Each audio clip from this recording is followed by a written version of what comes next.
Suspendu depuis quelques jours par arrêté ministériel, le colonel-major Tano Kofi Bertin, précédemment directeur général des affaires maritimes et portuaires, (GAN), vient d'être remplacé à ce poste par un intérimaire.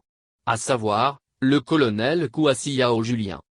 La passation des charges entre les deux administrateurs en chef était prévue pour ce mercredi 17 juin. Mais le directeur général sortant, ayant brillé par son absence, il a été par conséquent procédé à l'installation de son remplaçant en présence d'un huissier de justice. La cérémonie s'est tenue dans les locaux de la Direction des Affaires Maritimes et Portuaires, aux Deux Plateaux à Gien, en présence de Benjamin de Fanguy-Soro, directeur de cabinet du ministre chargé des Affaires maritimes.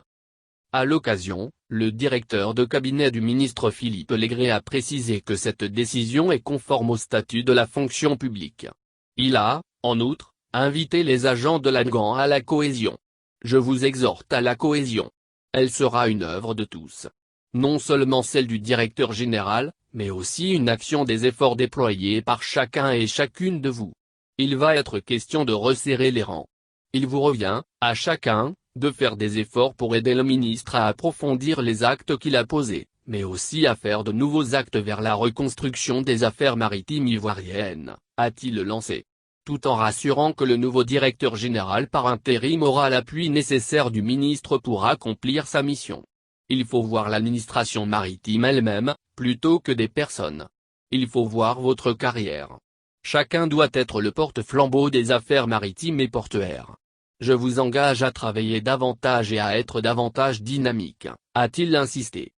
Le directeur général par intérim, le colonel Kouassi Yao Julien, a, pour sa part, exprimé sa reconnaissance au ministre Philippe Legré pour la confiance placée en sa personne. Je voudrais aussi saluer la volonté de changement des agents, a-t-il poursuivi. Il a aussi promis d'accompagner le ministre dans sa politique de modernisation et de reconstruction de leur administration. Moi particulièrement et l'ensemble des agents sommes prêts à accompagner le ministre dans cette volonté de changement, a-t-il affirmé.